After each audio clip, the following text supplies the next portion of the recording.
Assalamualaikum warahmatullahi wabarakatuh.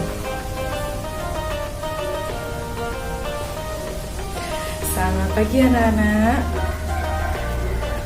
Selamat pagi. Bagaimana kabarnya hari ini? Sehat? Alhamdulillah semuanya sehat.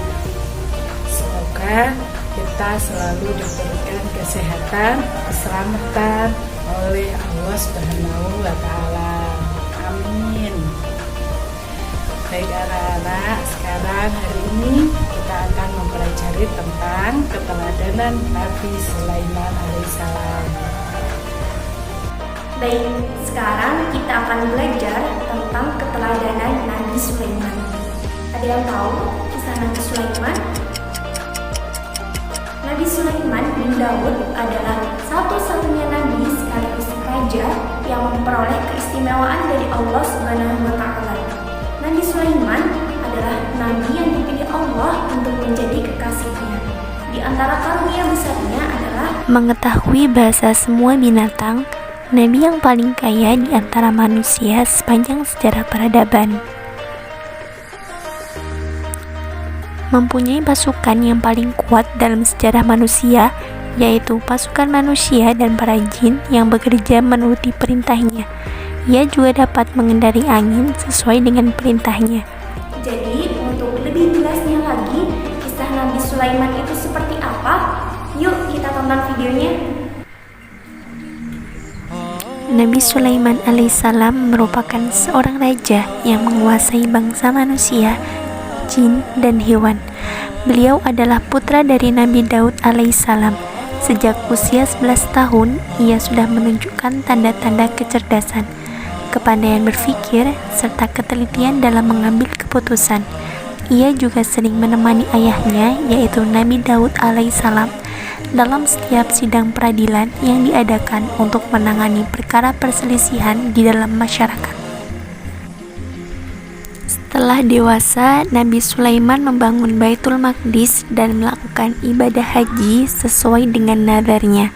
Lalu ia pergi meneruskan perjalanannya ke Yaman. Setibanya di ibu kota Yaman, ia memanggil burung hutut untuk membantu beliau mencari sumber air di tempat yang kering dan tandus itu. Ternyata burung hutut yang dipanggil Nabi Sulaiman tidak berada di antara kawanan burung yang selalu berada di tempat yang senantiasa melakukan tugas dan perintah dari Nabi Sulaiman. Nabi Sulaiman menjadi marah apabila burung hutut itu datang tanpa alasan yang cukup jelas. Burung hutut termasuk burung pemakan serangga. Ia mempunyai paruh yang panjang, berjambul di bagian kepala, berekor panjang, dan berbulu indah beraneka warna. Ia hidup dengan membuat sarang atau lubang pada pohon-pohon kayu yang telah mati. Tak lama kemudian burung hutut datang dan ia hinggap di tangan Nabi Sulaiman sambil menundukkan kepala karena ia merasa ketakutan. Ia berkata, "Aku telah melakukan penerbangan serta pengintaian dan menemukan sesuatu yang sangat penting untuk diketahui oleh Paduka Tuan. Aku telah menemukan sebuah kerajaan yang besar dan mewah di negeri bernama Sabah yang dikuasai dan diperintah oleh seorang ratu. Aku juga melihat ratu itu duduk di atas sebuah tahta yang megah, bertaburkan permata yang berkilauan.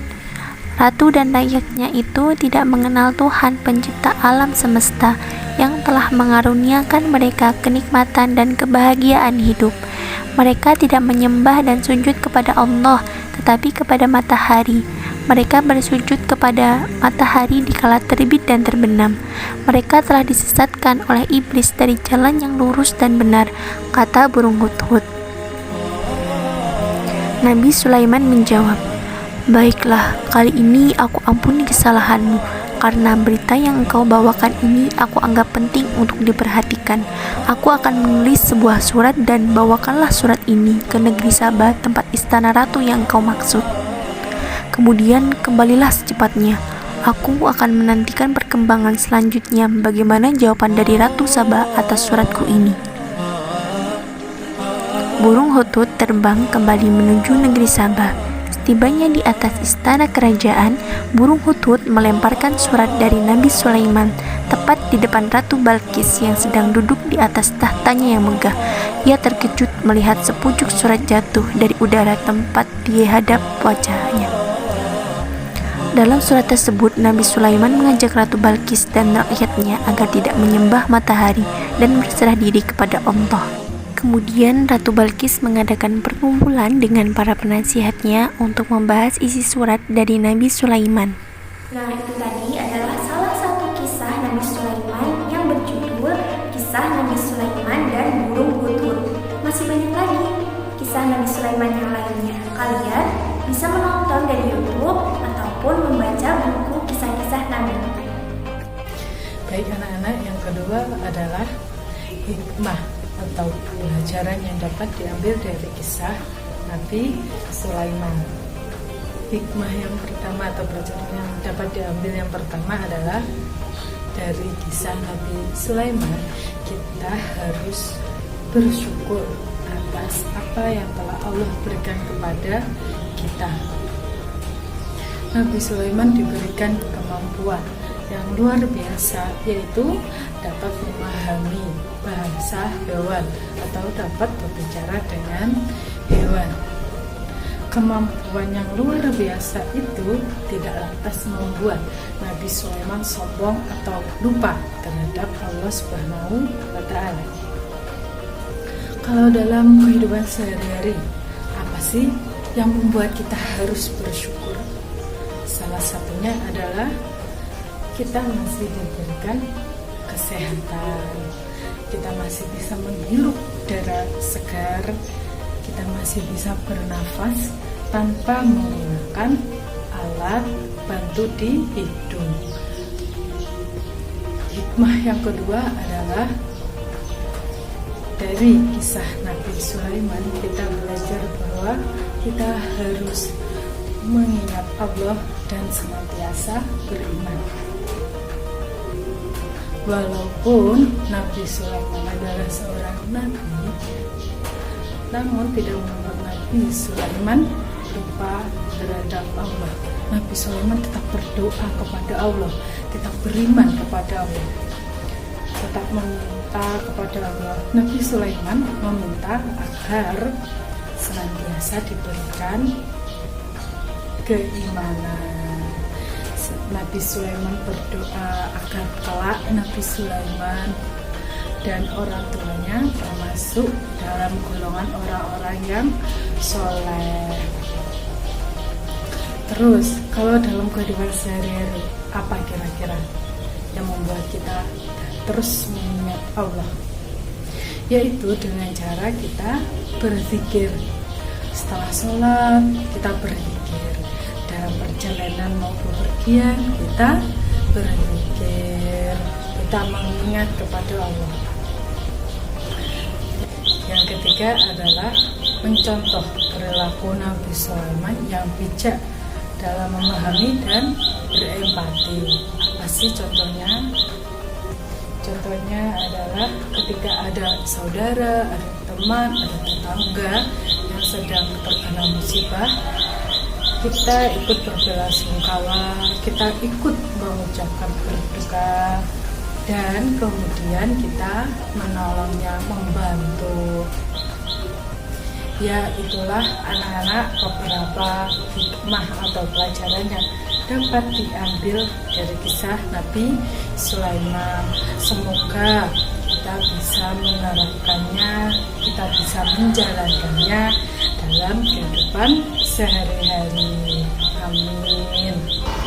Alhamdulillah, tadi sudah dijelaskan ya oleh Ibu Sabita dan juga Ibu Putri yang tadi membahas tentang cerita dan juga hikmah dari Nabi Sulaiman. Untuk saat ini, bagian yang selanjutnya itu tentang contoh sikap Nabi Sulaiman. Yang pertama yaitu tentang kita harus cinta kepada semua makhluk dan tidak mengganggu makhluk ciptaan Allah. Ini seperti yang dicontohkan oleh Nabi Sulaiman waktu Nabi Sulaiman bertemu dengan semut. walaupun semut itu kecil, tapi Nabi Sulaiman tetap menghargai dan tidak mengganggu, malah membiarkan semut itu untuk pergi dahulu, lalu Nabi Sulaiman melanjutkan. Kalau seperti halnya di kehidupan kita, itu seperti kalau ada ya seperti semut itu tadi, kalau ada di tangan, kita tidak perlu dipukul, tidak perlu, kita harus cuma dielus, itu digeser perlahan, itu saja. Itu untuk yang cinta kepada sesama makhluk dan menyayangi. Kalau misalnya ada binatang itu yang kelaparan, kita kasih makan, kita kasih tempat tinggal, seperti itu. Jadi kita tidak perlu mengusirnya. Ya, yang selanjutnya yaitu tentang yang kedua, bersyukur kepada Allah. Seperti halnya Nabi Sulaiman yang selalu bersyukur, mengucapkan syukur atas nikmat yang diberikan Allah. Kita juga harus seperti Nabi Sulaiman. Kita masih diberikan kesehatan, masih diberikan kenikmatan, kita harus banyak-banyak bersyukur atas semua yang telah diberikan Allah. Yang ketiga, menjadi pemimpin yang adil dan bijaksana. Seperti halnya Nabi Sulaiman, dia sangat adil terhadap semua makhluknya, tidak terkecuali, dan juga sangat bijaksana. Saya doakan kalian semua besok bisa menjadi pemimpin. Saya doakan ya. Tapi kalau kalian menjadi pemimpin besok, kalian harus ingat, kalian harus adil kepada semua warga, semua masyarakat, semua yang telah menjadikan Anda sebagai pemimpin. Ya tidak menjadikan, ya pokoknya semua yang Anda naungi itu harus adil dan juga bijaksana.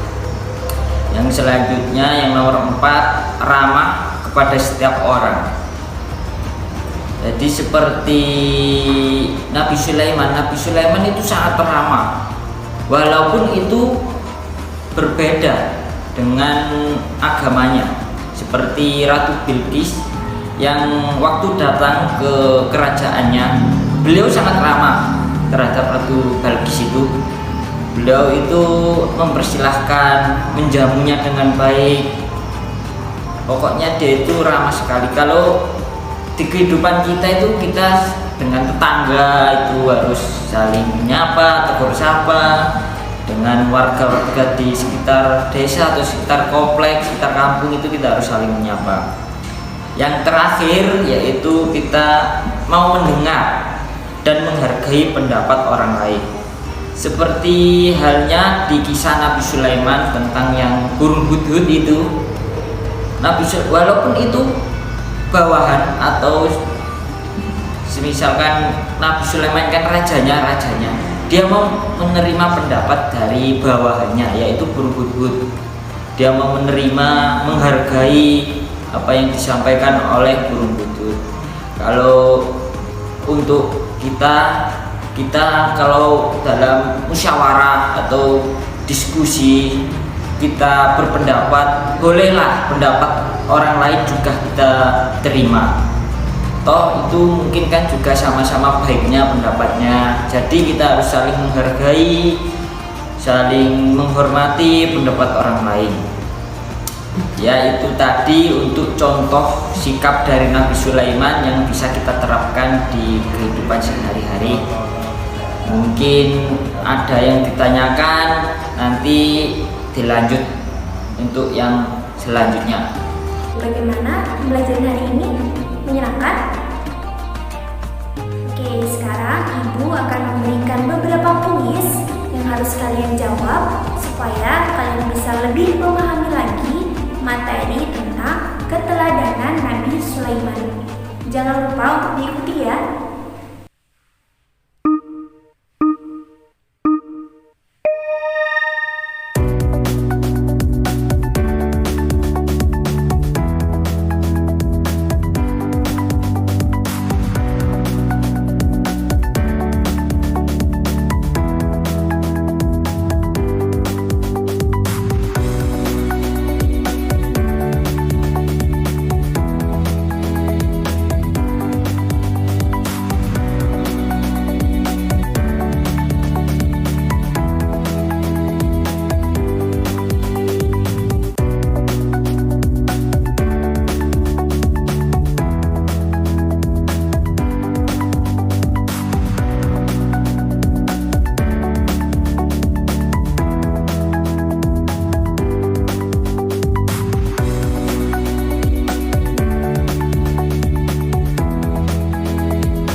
Jangan lupa